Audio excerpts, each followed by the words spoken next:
friends. Today we will discuss about the Nehru's idea of nationalism. In the last few lectures, we already have discussed about the very prominent personalities of the Indian national movement. Also, some important events such as Khilafat movement, non-cooperation movement, and many more were there.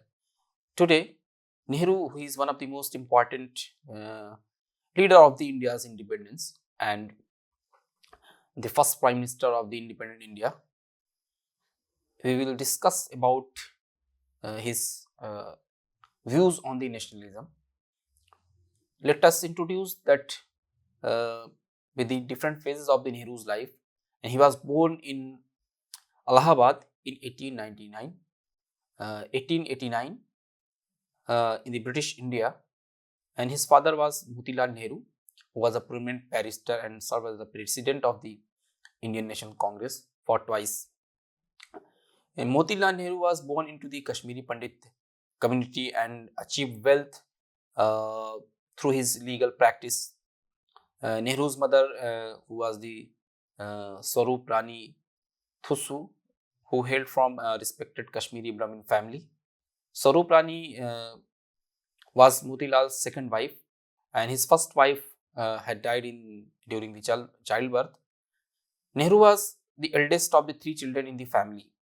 His elder sister Vijayalakshmi, who later became the first female president of the United Nations General Assembly, and Nehru's younger sister Krishna Puthi Singh gained recognition as a writer and authored several books about her brother. So basically, as we know that he was the son of Motilal Nehru, who was a notable lawyer and Indian nationalist. He received education in England. Nehru also went to England, including at the Harrow School and Trinity and also at the Trinity College, Cambridge. He was a prominent Indian anti-colonial nationalist, a statesman and an author. Nehru also played a very important role in the Indian nationalist movement during the phase of 1930s and 40s.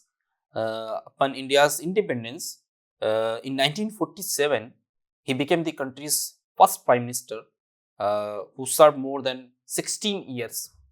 And Nehru also advocated for a parliamentary democracy, secularism, and the scientific progress. He was very much committed towards the India's national identity, the shaping of the India's national identity as a modern nation, because Nehru was too much inspired by the modern secular values. For that purpose, he also advocated a kind of parliamentary democracy, secularism, scientific progress, and a modern identity of India as a nation. And Nehru kept India neutral in the Cold War. And he also steered a clear of alignment with either bloc. Nehru became a barrister and practiced law in India before transitioning into full-time national politics. That means before coming to India, he was a barrister, and he also joined the Indian National Congress and played a very important role as a leader of the I.N.C. And then he became the president of Indian National Congress in 1929. Nehru's call for the complete independence from British rule at the 1929 Congress session underscored his commitment to India's freedom struggle. And he also enjoyed the support of the Mahatma Gandhi, who designated Nehru as his political heir. And Nehru's writings, very famous writings, are letters from a father to his daughter, an autobiography, and the Discovery of India, which is most famous book on in the India and also across the world, which discuss about the past of the India, which is widely acclaimed and globally read. So Nehru's vision for India emphasized the social justice, economic development, and inclusive growth. He led the ground work for India's democratic institutions and secular values. Nehru's leadership set the space for the India's later achievements in science and technology and international diplomacy. Uh, Basically, Nehru was also too much committed towards the scientific progress and the scientific creating the scientific temper among the Indians. So, for that purpose, he also set the stage for the India's later achievements in the science, technology, and the international diplomacy.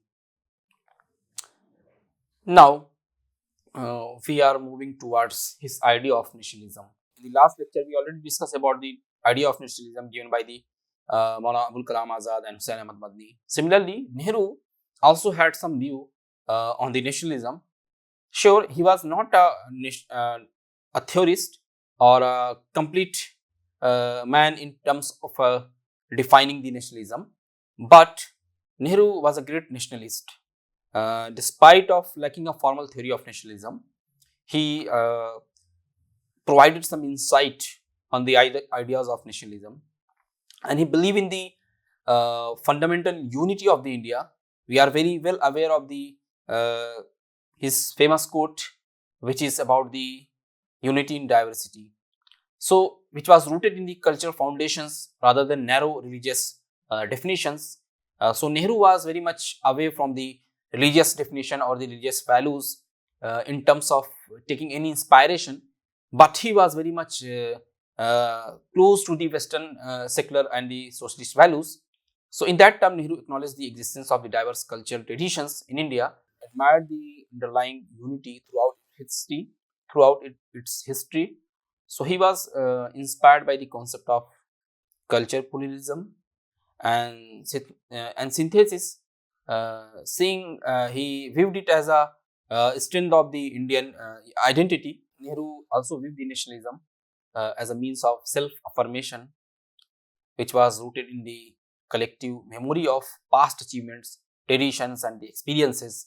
So basically, Nehru was very much aware about the Indian history and the Indian past.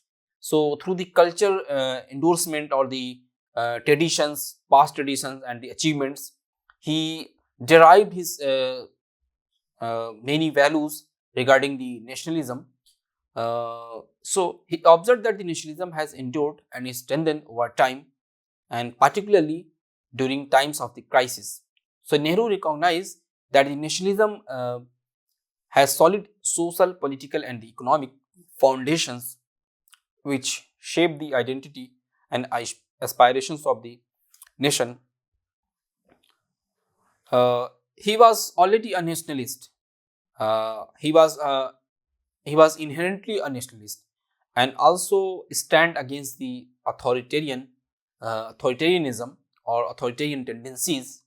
He also opposed the politics; those were based on the excessive submission and appeals to the authority, aligning himself with the Bal Gangadhar Tilak's approach. So Nehru also identified with the more extreme wing of the Indian nationalism, which represented by Tilak. While Nehru uh, shared Tilak's deep religious motivations, he had distinct features in his nationalism. Nehru's nationalism was composite and dynamic and capable of appealing strongly to the human spirit. Nehru believes in the uh, maintaining the diversity and the pluralism. So, on that basis, he propounded an idea of nationalism, which was called as composite and dynamic, capable of appealing strongly to the human spirit. So, he believed that only a socialist approach could drive freedom and provide unity, vigor, and the vitality to people worldwide.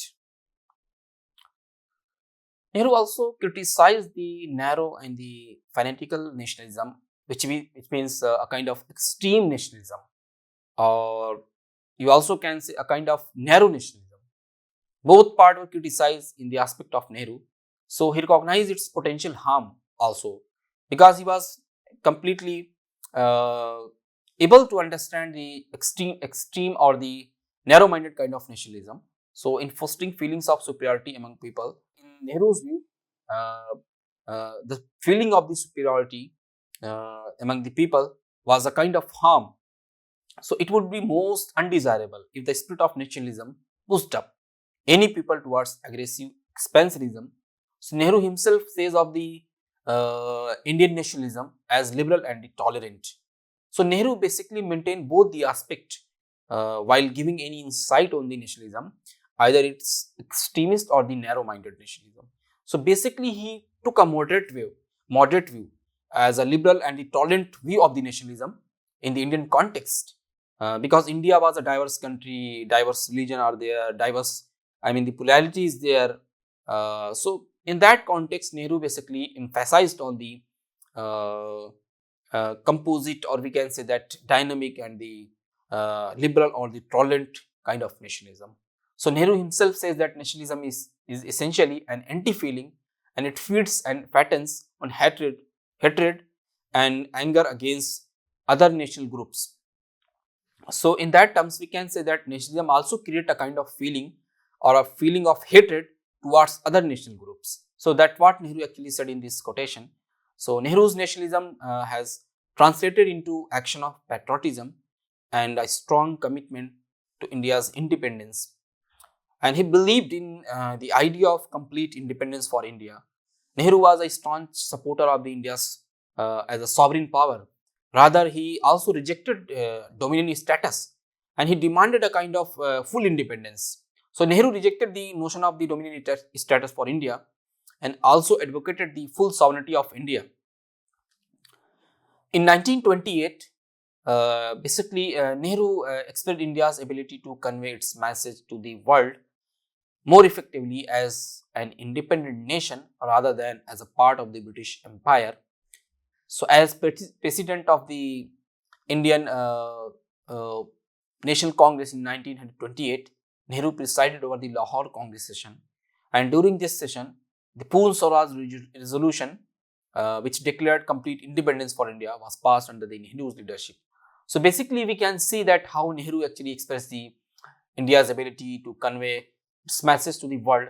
I mean, he considered that India is capable enough to give its message across the world in the effective manner as an independent nation rather than as a part of the British Empire. So, which basically reflect the uh, very prominent, feeling of the Nehru's vision of the India as an independent nation.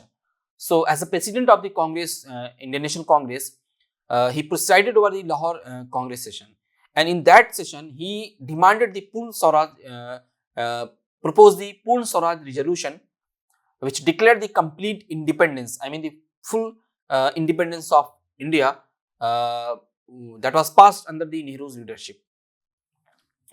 So Nehru made an undeniable contribution to the India's freedom struggle and the shaping of the modern India.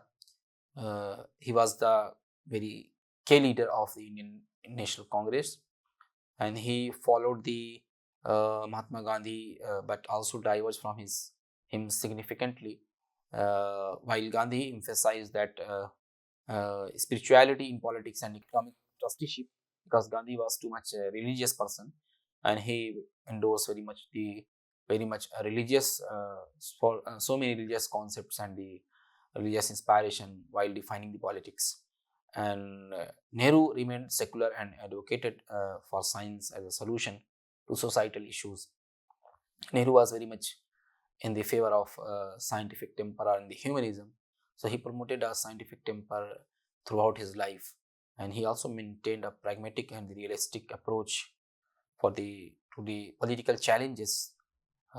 So finally, Nehru was a staunch nationalist with internationalist tendencies, and he was a champion of democracy, individual freedom, and equality. He advocated for the parliamentary democracy and pursued a socialist economic model, balancing between capitalism and the Marxism. Internationally, his advocacy for a peaceful and the secure world stood out as a significant contribution. So these are the important aspect of the Nehru's idea of nationalism, and he was a great contributor towards the India's secular, plural, socialist and the nationalist ideas that actually we already summarized in the conclusion. That's what Nehru contributed towards the India's national movement and nationalist values. Thank you, friends.